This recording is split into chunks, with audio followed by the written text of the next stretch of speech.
Letter to God. पहले ये बताओ गॉड से क्या समझते हो? गॉड को कौन समझा सकता है कि गॉड क्या है? सारे अपनी अपनी डेफिनेशन बताओ कि ठीक है, वेरी गुड। तो अब मेनली जो हमारे पास दो तीन पॉइंट आए हैं कि एक वो इमेजिनरी है, दूसरा हम बिलीव करते हैं उस पर, ठीक है। तो इसके कहने का मतलब है हम अगर बिलीव करते हैं तो ही गॉड है, क्योंकि हमने गॉड को देखा नहीं है, ठीक है। तो अगर हमारा उन पे बिलीव है तो गॉड है, अगर नहीं है तो गॉड भी नहीं है। तो पहली लाइन हम पढ़ेंगे, दे से फेथ कैन मूव माउंटेन्स। तो अब यहाँ पे फेथ की बात है जो कि हम बिलीव की बात कर रहे थे, ठीक है। अब देखो फेथ में इतनी तक हमारी पूरी दुनिया जो है वो फेथ के अराउंड ही घूमती है, कि अगर हमें उम्मीद हो, फेथ हमें बिलीव होता है कि हाँ मैं ये काम कर सकता हूँ, मैं क्रिकेटर बन सकता हूँ, मैं कोई टीचर बन सकता हूँ, मैं कोई स्पोर्ट्समैन बन सकता हूँ, तो मैं कुछ भी कर सकता हूँ। वही इन्होंने कहा है कि दे से फेथ कैन मूव माउंटेन्स। अब फेथ हमारा सबसे बड़ा फेथ किस पे होता है? हमारे गॉड पे होता है, ठीक है। तो अगर हम सब कुछ करते हैं कि हाँ भगवान ने चाहा तो ये हो जाएगा, चलो ये है तो हम कर देंगे, मतलब हमें एक फेथ होता है भगवान पे जिससे हम कुछ भी कर सकते हैं, जिसका मतलब है कि वी कैन मूव माउंटेन्स, मतलब कि we can achieve anything in our life. वो सिर्फ उस फेथ की वजह से। हम फेथ को हम कभी देख नहीं सकते, सिर्फ हम महसूस करते हैं। तो फेथ की इंपॉर्टेंस की बात कर रहा हूँ मैं, फेथ कितना इंपॉर्टेंट है हमारी लाइफ में, ठीक है। तो जब फेथ इतना इंपॉर्टेंट है तो उसके बाद एक क्वेश्चन बनता है, but what should we put our faith in? This is the question this story delicately poses. तो अब फेथ हमारे लिए इतना इंपॉर्टेंट है तो हम देखेंगे हमारा फेथ किस में लगाएं। जैसे कई लोगों का फेथ सिर्फ गॉड में होता है, कई लोगों का, जैसे आप सपोज आपको अगर क्रिकेटर बनना है तो आपका सचिन तेंदुलकर में फेथ हो कि हाँ उसने ऐसा करा है, वो उसने पूरी अपनी जिंदगी खेली है, पूरी मेहनत करी है, तो अगर मैं भी वैसी मेहनत करूंगा तो मुझे एक बिलीव है कि मुझे फेथ है कि मैं वैसा बन जाऊंगा। तो कई कई का आपके पर्सन में भी फेथ हो सकता है, कईयों का ऑब्जेक्ट में भी फेथ हो सकता है। जैसे मूर्ति, भगवान की मूर्ति है, आपका फेथ उसमें हो सकता है, तो वो ऑब्जेक्ट में फेथ हो गया। कईयों का पर्सन में हो सकता है, कई अपने आइडियल पर्सन होते हैं, सचिन तेंदुलकर हो गया, विराट कोहली हो गया, कोई आपके प्रोफेसर हो गया, आपके स्कूल के टीचर हो गए, आपके फादर मदर हो गए, आपके पेरेंट्स हो गए, ठीक है। तो ये फेथ बेसिकली मैं कहना चाह रहा हूँ कि हमारी जो पूरी दुनिया है वो फेथ के अराउंड ही घूमती रहती है, ठीक है। इतना समझ आया कुछ? yes sir. ठीक है। Yes, sir. तो अब हम स्टोरी पढ़ेंगे। Lencho is a farmer who writes a letter to God when his crops are ruined, asking for 100 pesos. Does Lencho's letter reach God? Does God send him the money? Think what your answer to this question would be and guess how the story continues before you begin to read. ठीक है, तो अब हम story पढ़ेंगे। तो देखो जो मैं कहना चाह रहा हूँ, जैसे हमने एक फेथ वर्ड लिया, उसके हमने पूरी अच्छी तरीके से उस पर एक सोच विचार करे, हमने अपने सबके व्यूज रखे, ठीक है, गॉड पे रखे, हमने फेथ पे रखे। तो ऐसे ही हम धीरे धीरे करते एक एक वर्ड को अच्छे से समझते जाएंगे। तो हमारी क्या, अगर हम 4 पेज भी पढ़ेंगे ना तो हमें काफी नॉलेज हो जाएगी उसके बारे में, ठीक है। तो हम ऐसे एक एक वर्ड को धीरे धीरे पढ़ते जाएंगे, ओके, ठीक है। तो पहली लाइन है, the house the whole only one in the entire valley set on the crest of a low hill. From this height, one could see the river and the field of Ripon dotted with the flowers that always promised a good harvest. अब वो अपने एक घर की बात कर रहे हैं जहाँ से पूरी फील्ड भी दिखती है और हिल वगैरह भी दिखती हैं, ठीक है। इसमें कुछ ज़्यादा डीप नहीं है। The only thing the earth needed was a downpour or at least a shower, ठीक है। अब ये शावर की नीड क्या है? शावर से का मतलब है रेन की बात है, ठीक है। अब यहाँ पे रेन की नीड इसलिए है क्योंकि जो हमने क्रॉप लगाई है, लेंचो फार्मर है, तो उसने जो क्रॉप लगाई है उसको हार्वेस्ट करने के लिए हमें पानी की नीड होती है, ठीक है, ये सबको पता है। Throughout the morning, Lencho, who knew his fields intimately, had done nothing else but see the sky towards northeast. अब यहाँ पे नॉर्थ ईस्ट की तरफ क्यों देख रहे हैं, ये कोई बता सकता है? Sir, because there are coming clouds from that side. हाँ बिल्कुल सही। तो ये अच्छा, ये ऑथर कहाँ का है तुम्हें पता है? किसी को, किसी ने देखा? ऑथर का नाम देखो पहले, जीएल फ्यूंटस। ये कहाँ का है, कौन सी जगह का है, किसी ने सर्च करा? सर लैटिन अमेरिका का रशिया, है। हाँ हाँ बिल्कुल। Latin America. लैटिन अमेरिका भी काफी बड़ा है, तो लैटिन अमेरिका में मेक्सिको आता है, ये मेक्सिको से है, ठीक है। तो अब देखो ये मॉनसून की बात करिए, हो सकता है मेक्सिको में जो मॉनसून आता है वो नॉर्थ ईस्ट की तरफ से आता है, वही जैसे उसने कहा कि क्लाउड नॉर्थ ईस्ट में थे जहाँ से बारिश आ रही थी, तो वो नॉर्थ ईस्ट की तरफ से देख रहा था। तो इससे हम अब मेक्सिको की बात कर रहे हैं, तो हम इंडिया में रहते हैं, तो थोड़ा सा इंडिया की डिस्कशन भी करेंगे हम, ठीक है। तो इंडिया में मॉनसून किसी को जो मेन मॉनसून वैसे होते हैं, एक समर मॉनसून और विंटर मॉनसून कहते हैं, मतलब मैंने तो यही पढ़े हैं अभी तक। एक समर मॉनसून होता है, एक विंटर मॉनसून होता है, ठीक है। जो विंटर मॉनसून होता है वो नॉर्थ ईस्ट की साइड से आता है, हमारे इंडिया की बात कर रहा हूँ मैं यहाँ पे, ठीक है। तो जो विंटर मॉनसून है वो आता है हमारा नॉर्थ ईस्ट की साइड से, जो लैंड से सी की तरफ आता है, मतलब जहाँ पे क्लाउड लैंड से सी की तरफ आते हैं। नॉर्थ ईस्ट में देखो हमारा लैंड है, और अब वो घूमते घूमते सी की तरफ जाएगा, ठीक है। और जो समर वाला होता है वो साउथ वेस्ट से आता है, जो कि सी से लैंड की तरफ से आता है, जो हमारे साउथ से आता है ऊपर की तरफ लैंड की तरफ, ठीक है। तो अब यहाँ पे नॉर्थ ईस्ट से आ रहा है, तो विंटर मानसून की बात कर रहा है, ठीक है। मतलब एक एक्स्ट्रा थोड़ा, ये वैसे तो मैक्सिको की बात है, हम थोड़ा इंडिया में रहते हैं तो एक एक्स्ट्रा नॉलेज हो जाएगी, ठीक है। अब है now we are really going to get some water women, the women who was preparing supper. Supper पता है सबको, डिनर या कुछ भी लंच। इवनिंग मील होता है, ऐसे लंच नहीं, रात का डिनर इवनिंग मील कहते हैं, ठीक है। Yes sir.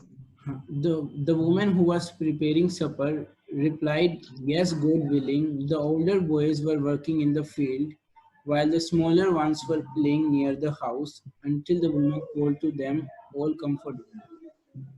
अब उसके जो बच्चे थे उनको उन्होंने डिनर के लिए बुला लिया, ठीक है। अब यहाँ पे डिनर की बात करिए तो हमें पता लग गया कि सपर डिनर ही है, कंफर्म हो गया, ठीक है। अब it was during the meal that, just as Lancho had predicted, big drops of rain began to fall.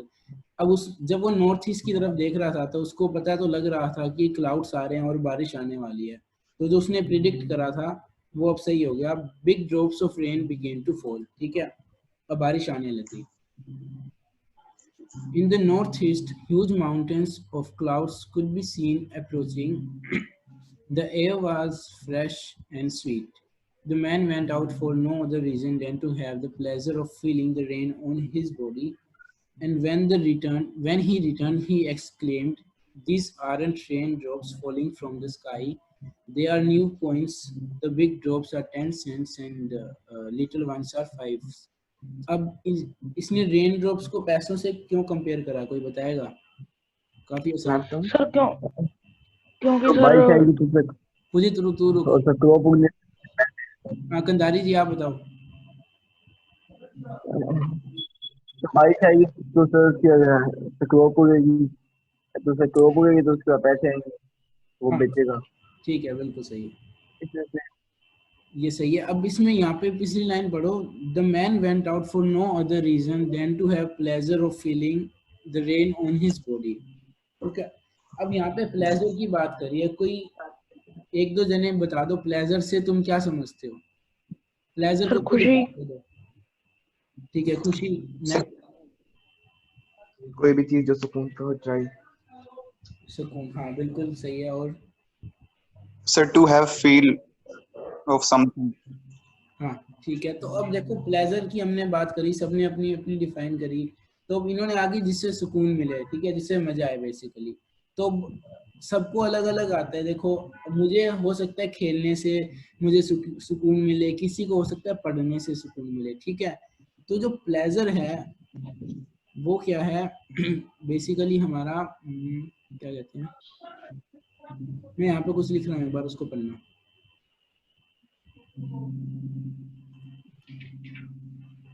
Subjective objective पता है तुम्हें क्या होता है? सब्जेक्टिव होता है वो सब डिफरेंट होता है। अब मैं देखो जैसे अब क्या कहते हैं, एक सेकंड,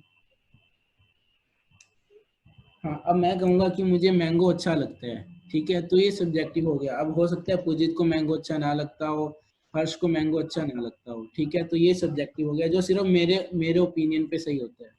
अब ऑब्जेक्टिव क्या होगा, जो सभी के लिए सही होगा, जो यूनिवर्सल होता है, ठीक है, जो हमारा ऑब्जेक्टिव है वो यूनिवर्सल है, और जो सब्जेक्टिव है वो पर्टिकुलर होगा, मतलब इंडिविजुअल से होगा। अब यूनिवर्सल जैसे अब हम कहेंगे कि क्या कहते हैं, अफ्रीका में जो साउथ अफ्रीका, अब अफ्रीका के कॉन्टिनेंट में है, ठीक है, अब तो वो भले पुजीत को अच्छा लगे ना लगे, वो उसी कॉन्टिनेंट में रहेगा, ठीक है, तो वो ऑब्जेक्टिव होगा। अब मैंगो हो सकता है पुजीत को अच्छा लगे या ना लगे, वो उस पर डिपेंड करता है, पर मैं कह रहा हूँ कि इंडिया एशिया में है तो वो एशिया में ही रहेगा, तो वो ऑब्जेक्टिव होगा जो कभी नहीं चेंज होता। और जो चेंज हो सकता है और जो इंडिविजुअल पे डिपेंड करता है वो होता है सब्जेक्टिव, ठीक है, ये क्लियर है? ठीक है, अब जो प्लेजर है वो हमारा ऑब्जेक्टिव है या सब्जेक्टिव है? सब्जेक्टिव। Subjective. Sir subjective. हाँ, सब्जेक्टिव, बिल्कुल सही। तो अब इससे हम समझेंगे क्या, आप देखो, सब्जेक्ट प्लेजर सब्जेक्टिव है, पूरी दुनिया प्लेजर के पीछे भागती है। तुमने देखा होगा हमारी लाइफ में हमें सुकून चाहिए होता है, कंफर्ट चाहिए होता है, ठीक है, तो पर हम अब देखते हैं कि सबका कंफर्ट अलग अलग है। तो क्या हम इससे ये अंदाजा लगा सकते हैं कि हाँ, प्लेजर ही मेन चीज है हमारी लाइफ में, या इसके अलावा और कुछ भी हो सकता है? क्योंकि प्लेजर सबके लिए अलग है, देखो, तो एक ऑब्जेक्टिव चीज नहीं है जो कि हाँ हम कह सके कि ये सबके लिए सही है। तो क्या मतलब हम इतना जो इतनी इम्पोर्टेंस देते हैं प्लेजर को, क्या इतना इम्पोर्टेंट है सही में? कोई बताएगा?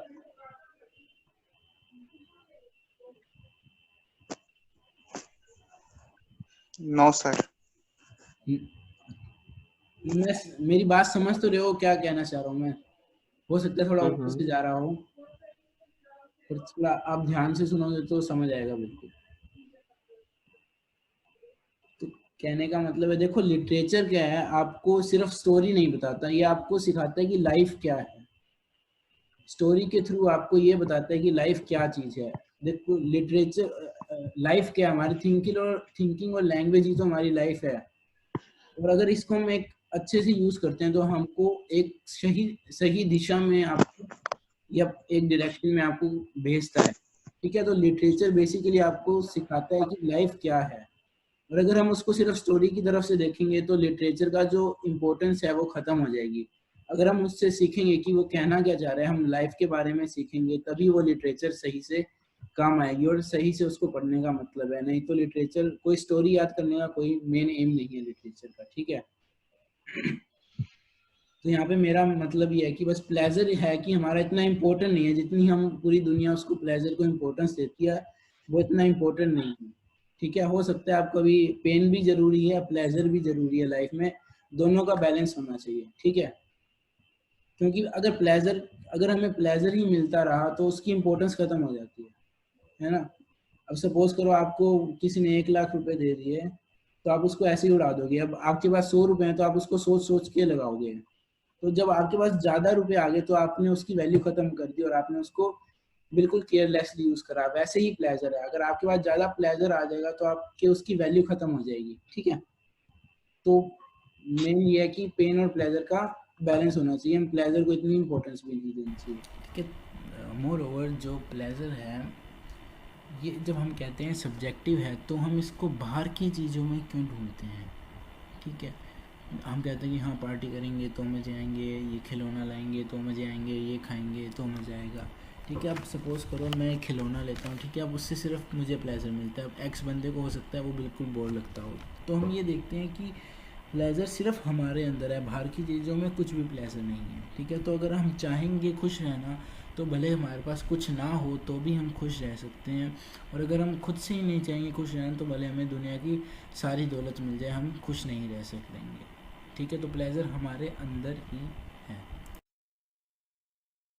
He regarded the field of Ripcorn with its flowers draped in a curtain of rain. But suddenly a strong wind began to blow, and along with the rain, very large hailstone began to fall. अब क्या, धीरे धीरे अब वही जो छोटी सी बारिश थी जिसके छोटे ड्रॉप्स थे, अब वो काफी ओलों में कन्वर्ट हो गई। हेलस्टॉर्म का मतलब ओले होता है, जो हमारे नॉर्मल लैंग्वेज में ओले कहते हैं, ठीक है। These truly did resemble new silver coins। अब ये मतलब बिल्कुल ही सिल्वर कॉइन की तरह, देखने में सिल्वर कॉइन की तरह थे, पर सिल्वर कॉइन नहीं थे, ठीक है। अब but suddenly a strong wind began to flow and along with the rain very large hailstone began to fall। अब इससे क्या समझते हो तुम? देखो जितना वो उसके लिए एक्साइटेड था ना कि हाँ अब सही होएगा सही होएगा, तो अचानक से सब बदल गया। तो उसका जो क्या कहते हैं, उसकी सोच थी वहीं पे लग गई कि हाँ अब अच्छा ही होगा, अच्छा ही हो रहा है।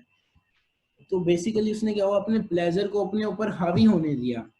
अब जिससे मान लो मैंने सोच लिया कि हाँ मुझे प्लेजर मिलेगा ही मिलेगा, पर अगर वो प्लेजर नहीं मिलता तो मैं काफ़ी सैड हो जाता हूँ। मतलब मैंने अपनी एक्सपेक्टेशन काफ़ी हाई रखी थी जो कि पूरी नहीं हो पाई, जिससे मैं काफ़ी सैड हो गया, ठीक है। तो हम लाइफ में भी यही करते हैं कि हम हर चीज़ से अपनी एक्सपेक्टेशन काफ़ी हाई रखते हैं, फिर जब वो एक्सपेक्टेशन पूरी नहीं हो पाती तो हमें काफ़ी प्रॉब्लम होती है, ठीक है। तो ये कहना चाह रहा है कि अब एक्सपेक्टेशन भी आप अपनी लिमिटेड ही रखो, पर उसके लिए आप, इसका मतलब ये नहीं कि अगर आपकी एक्सपेक्टेशन लिमिटेड है तो आप अपना एफर्ट भी कम लगाओ। आपको एफर्ट पूरा लगाना है, पर ये नहीं एक्सपेक्ट करना कि हाँ मैं कुछ भी कर दूंगा, ठीक है। और अगर एक्सपेक्ट करो तो उससे आप उदास मत हो, ठीक है। एक्सपेक्ट करना चाहिए, पर ये नहीं कि आप उससे उदास हो जाओ, ठीक है। और उसके लिए एफर्ट जरूर करना चाहिए, ओके, ठीक है। अब नेक्स्ट लाइन पढ़ रहे हैं। It's really getting bad now, exclaimed the man. I hope it passes quickly. It does not pass quickly. For an hour, the hail rained on the house, the garden, the hillside, the cornfield, on the whole valley. The field was white as if covered with salt. अब पूरे field पे वो ओले गिर गए थे, hailstone हो गए थे, जिससे वो काफी वाइट दिख रही थी, बिल्कुल सोल्ट की तरह, ठीक है। Not a leaf remained on the trees. The corn was totally destroyed. The flowers were gone from the plants. Lencho's soul was filled with sadness। देखो वही मैंने कहा था, जो वो उसकी एक्सपेक्टेशन काफ़ी हाई हो गई थी, पर उसकी एक्सपेक्टेशन काफ़ी नॉर्मल थी, इतनी भी नहीं थी, पर वो सैड हो गया, ठीक है। एक्सपेक्टेशन जिससे हमें पता लगता है कि हाँ एक्सपेक्टेशन रखना इतना बुरा नहीं है, पर अगर वो ना पूरी होने पे सैड होना काफ़ी हमें इफेक्ट कर सकता है, ठीक है।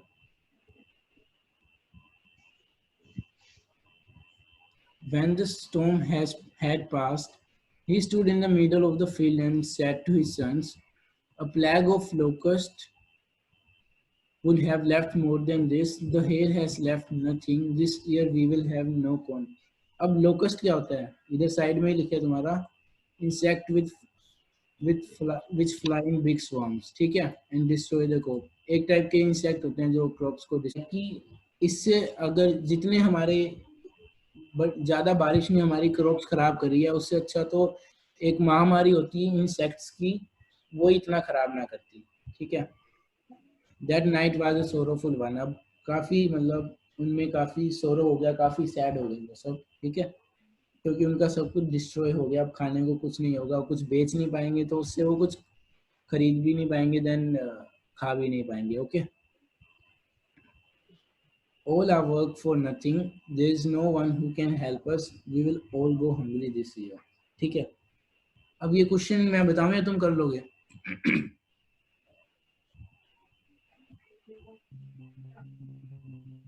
सर कर लेंगे। इजी है, कोई ज्यादा मुश्किल नहीं है। चलो अब नेक्स्ट क्या है। But in the hearts of all who lived in that solitary house in the middle of the valley, there was a single hope, help from God। अब देखो, अब जो हम फेथ की बात कर रहे थे, हम बिलीव की बात कर रहे थे, अब उसकी बात यहाँ पे आ गई है कि अब इसका फेथ है कि अब मुझे हेल्प से, गॉड से हेल्प मिलेगी, ठीक है। ये हमारा एक लास्ट होप यही होती है जिंदगी में। अगर हमें कुछ नहीं, मतलब लास्ट रिजोर्ट कहते हैं इसको, कि जब सब खत्म हो जाता है तब सिर्फ एक चीज रहती है, गॉड, होप फ्रॉम गॉड, ठीक है। अब होप भी देखो, होप पे भी हम विचार कर सकते हैं। तो एक काम करो, एक होमवर्क दूंगा मैं तुम्हें, होप पे लिखना होगा, ठीक है। जैसे हमने अभी प्लेजर की बात करी, पहले फेथ की बात करी, गॉड की बात करी, उसी हिसाब से तुम कुछ ना कुछ होप पे अपने विचार जो भी तुम्हें समझ आए, कुछ भी 2 लाइन 4 लाइन 5 लाइन कुछ भी लिख देना, ठीक है। तो ये तुम्हारा होमवर्क रहेगा, होप पे लिखना है, ओके ठीक है। ओके हाँ, वो बाद में मैं वापस एक बार याद दिला दूंगा तुम्हें। Don't be so upset even though this seems like a total loss. Remember, no one dies of hunger. ठीक है, अब ये एक उसके विचार आया कि हाँ ठीक है, ज़्यादा अपसेट नहीं होना चाहिए इससे, क्योंकि हंगर से कोई कोई नहीं मिलता। अब ये इसने एक सरकास्टिक रूप में कहा है या पता नहीं, पर जो फैक्ट है उसमें ये है कि हंगर से काफ़ी लोग मरते हैं। ये खुद को बस एक क्या कहते हैं उसको हिंदी में, आश्वासन देने के लिए कहा कि हाँ ठीक है, कोई बात नहीं, सब सही हो जाएगा, क्योंकि भूख से कभी कोई नहीं मरता। पर एक्चुअली फैक्ट क्या है ये देखो, यहाँ पे कुछ लिखा है मैंने, ये एक लिटरेचर से एक बाहर का एक जनरल नॉलेज के लिए ये है, दिख रहा है क्या लिखे, how many people die of hunger. The FAO estimate that as many as 25,000 people lose their life every day. ये पूरे वर्ल्ड की बात करी है, 3-4 साल पुराना डाटा है ये, कि रोज हर एक दिन कम से कम 25,000 लोग हंगर से मरते हैं, ठीक है। सर अब तो और भी ज्यादा मर गए होंगे कोरोना वायरस के कारण।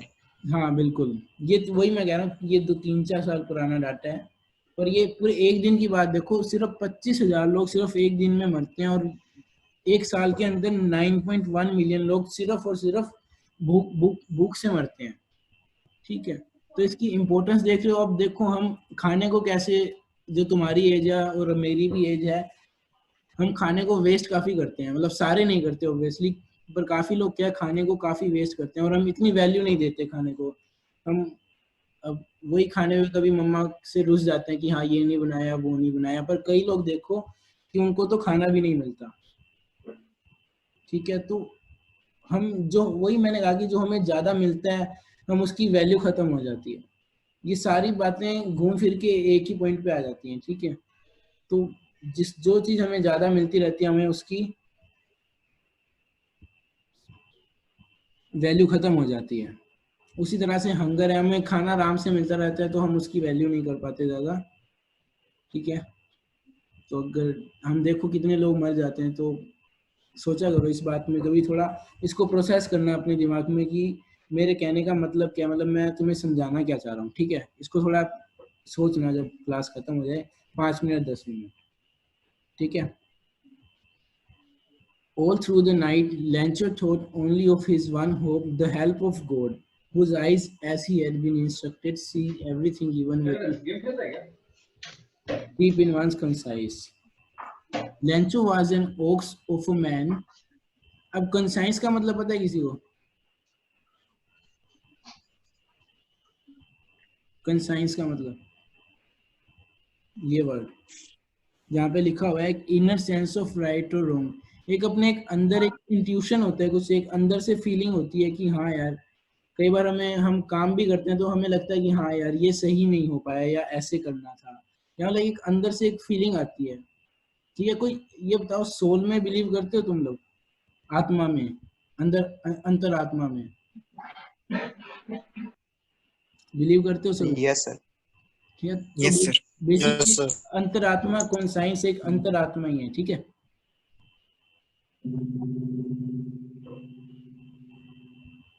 ठीक है, Lencho was an ox of a man working like an animal in the fields but still he knew how to write. अब ये एक जनरल बात करें कि हाँ एक कहने का मतलब था, तो वो एक फार्मर ही और एक फील्ड में काम करता था, पर उसको लिखना पढ़ना आता था, ठीक है। The following Sunday at daybreak, he began to write a letter which he himself would carry to town and place in the mail. It was nothing less than a letter to God. अब उसने देखो, अब last of उसके लिए क्या बची, सिर्फ God ही बचे, तो उसने एक लिखने का सोचा कि हाँ गॉड को लेटर लिखता हूँ, तो गॉड तो सुनेगा ही, क्योंकि भगवान तो सबकी सुनता है, ठीक है। तो उसने सोचा कि हाँ मेरी भी सुनेगा, तो वो लेटर लिखेगा गॉड को। God, he wrote, if you don't help me, my family and I will go hungry this year. I need 100 peso in order to sow my field again and to live until the crops come because the hailstorm dot ठीक है। पूरी कहानी इसने लिख दी क्योंकि हेयरस्टॉर्म ने इसको खराब कर दी। तो पैसो कहाँ की करेंसी है? लैटिन अमेरिका की है। अब लैटिन अमेरिका में कौन कौन सी कंट्री आती है पता है किसी को? जो भी साउथ अमेरिकन कंट्रीज हैं, Argentina, Brazil, Mexico. Mexico north America में, पर वो लैटिन अमेरिका में आती है, ठीक है। साउथ अमेरिका की कंट्रीज हैं 2-3 को छोड़ के, और एक मैक्सिको है जो लैटिन अमेरिका में आते हैं, ठीक है। जिसको नहीं पता वो एक बार देख लेना नेट पे खोल के लैटिन अमेरिका, ठीक है। और ये भी देखना कि लैटिन अमेरिका के मॉनसून के बारे में भी पढ़ना है, किस किस टाइप का मॉनसून होता है, ठीक है। अब उसने he wrote to God on the envelope, put the letter inside and still troubled went to town. At the post office he placed a stamp on the letter and dropped it into the mailbox. अब वो post office गया और उसने mail box में अपना letter डाल दिया, जिससे वो गॉड से पैसा मांग रहा था, ठीक है। One of the employees, who was a postman and also helped at the post office, went to his boss laughing heartily and showed him the letter to God. अब जो एम्प्लॉय था, जिसने जो पोस्टमैन था, वो अपने बॉस के पास गया और उसने हंसते हंसते उसके बॉस को लेटर दिखाया कि हाँ, भगवान को भी कोई लेटर लिख सकते हैं, ठीक है। तो ये बताओ इग्नोरेंस का मतलब पता है? किसी चीज की अनअवेयरनेस, मतलब किसी के बारे में तुम्हें बिल्कुल ज्ञान ना होना, वो इग्नोरेंस होती है, ठीक है। अनअवेयरनेस बेसिकली इग्नोरेंस होती है। तो वो उसकी इग्नोरेंस पे हंस रहा था बेसिकली, क्योंकि कि भगवान को कभी कोई लेटर थोड़ी लिखता है यार। मतलब हम दिमाग में सोच लेते हैं कि भगवान ऐसा कर लो वैसा कर लो, पर सही में लेटर थोड़ी लिखते हैं, क्योंकि भगवान हमने कभी किसी ने देखा नहीं है, बस हमारा एक फेथ है। तो एक उस पे हंस रहा था कि उसकी इग्नोरेंस पे, कि हाँ उसने गॉड को लेटर लिख दिया, गॉड तो होता नहीं, तो उस पे बेसिकली हंस रहा था ये, ठीक है। Never in his career as a postman had he known that address. अब गॉड को किसी ने देखा नहीं, तो उसका एड्रेस भी कैसे पता होगा, ठीक है। The post master of fat amiable, amiable का मतलब फ्रेंडली, ठीक है। The post master of fat amiable fellow also broke out laughing, but almost immediately he turned serious and tapping the letter on his desk commented, what faith! I wish I had the faith of the man who wrote this letter, starting up a correspondence with God. अब वो पहले हंस रहा था, उसको भी लगा, पर फिर उसके दिमाग में बात आई कि फेथ की बात है कि हाँ फेथ कितना सही में इम्पोर्टेंट है। हमने जो शुरू में बात की थी कि फेथ बहुत सीरियस चीज है। अब उस पर मजाक बनाना बिल्कुल गलत है। अब कोई किसी पे बिलीव करता है, देखो अब कई आजकल क्या है कि नया थोड़ा चल रहा है कि जो भगवान में आजकल बिलीव करते हैं उसका मजाक उड़ाते हैं, ठीक है। कई लोग हैं, सभी नहीं, कि भगवान को किसी ने कभी देखा नहीं है, पर देखो ये फेथ है। यही जैसे मैंने शुरू में कहा था कि हमारी पूरी लाइफ इसी फेथ के अराउंड घूमती रहती है, तो फेथ हमारी लाइफ में बहुत इम्पोर्टेंट है, तो उसका मजाक बनाना बिल्कुल सही नहीं है, ठीक है। उसकी वजह से भी लास्ट में कहते हैं कि हाँ, काश मेरे में भी इतना फेथ होता, ठीक है। So in order not to shake the writer's faith in God, the postmaster came up with an idea, answer the letter, ठीक है। तो कह रहा है कि यार अब इतना फेथ है किसी का, तो फेथ जाया तो नहीं जाना चाहिए, वेस्ट तो नहीं होना चाहिए फेथ, तो हम ठीक है उसको लेटर को हम खुद ही लिखेंगे एक भगवान बन के, ठीक है। But when he opened it, it was evident to answer it he needed something more than goodwill, ink and paper. अब उसने लेटर को खोल के देखा तो उसने सोचा कि हाँ सिर्फ लेटर का रिप्लाई करने से तो कुछ नहीं होगा, उसके अंदर हमें कुछ ऑब्जेक्ट भी डालना होगा जो कि पैसा था, ठीक है। But he stuck to his resolution. He asked for money from his employees. He himself gave part of his salary, and several friends of his were obliged to give something for an act of charity. अब ठीक है, सबने मिलके सोचा कि हाँ अब मिलके हम उसमें पैसा एज अ चैरिटी दे सकते हैं, ठीक है, जो उसके काम आ जाएगा, ठीक है। तो इसमें एक बात तुम ध्यान दो कि तुमने कभी देखे कभी सुना होगा कि हाँ भगवान इंसान के रूप में ही आता है दुनिया में, है ना, सुना होगा। तो यही Yes, sir. बेसिकली अब जब ये इनको रुपए भेजेगा उसको लैंचो को, तो उसके लिए ये तो भगवान ही हो गया। भले उसने जिस भगवान की हम फोटो देखते हैं, मूर्ति देखते हैं, या हमारे दिमाग में कुछ भी चेहरा हो भगवान का या ना हो, वो भी सकता है कि कोई चेहरा हो या ना हो, पर वो हमें दिखता नहीं है। अब जो ये भगवान है वो एक इंसान के रूप में है। तो बेसिकली जो तुमने लाइन सुनी होगी, कन कन में है भगवान, मन मन में है भगवान, ठीक है। तो एक उसी को इन्होंने सच मानते हुए बेसिकली भगवान सारी जगह, कहने का मतलब ये है मेरा और इसका, ठीक है, कि भगवान किसी भी रूप में आ सकता है। जब इंसान को मदद होती है कि भगवान खुद तो नहीं है, क्योंकि हमारे पास भगवान की कोई इमेज नहीं है, तो हो सकता है इंसान ही भगवान हो, हमें कोई इमेज नहीं है। तो बेसिकली मेरा कहने का मतलब है कि भगवान इंसान के रूप में ही आते हैं, ठीक है। जब आपको नीड थी, अब भगवान ने बिल्कुल लेटर का उसका रिप्लाई भगवान ने ही दिया। अगर आप एक तरीके से देखो कि उसके रिप्लाई का लेटर तो भगवान ने ही दिया असली में, क्योंकि वो इंसान के रूप में आ गया, ठीक है।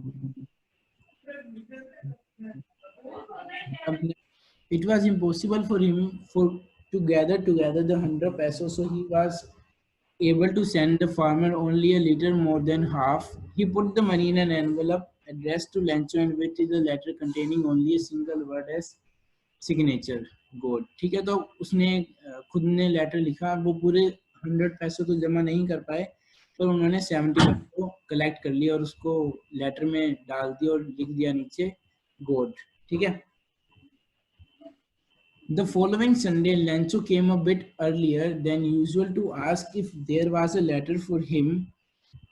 It was the postman himself who handed the letter to him while the postmaster, experiencing the contentment of a man who has performed a good deed, looked on from his office, ठीक है। अब उसमें पैसे डाल दिए letter में और postman ने लैंचो को दे दिए, और जो पोस्ट मास्टर था, जो बॉस था, वो वहां से अंदर बैठ के देख रहा था कि उसका कैसा रिएक्शन होगा। कंटेंटमेंट का मतलब यहाँ पे सेटिस्फेक्शन है, ठीक है।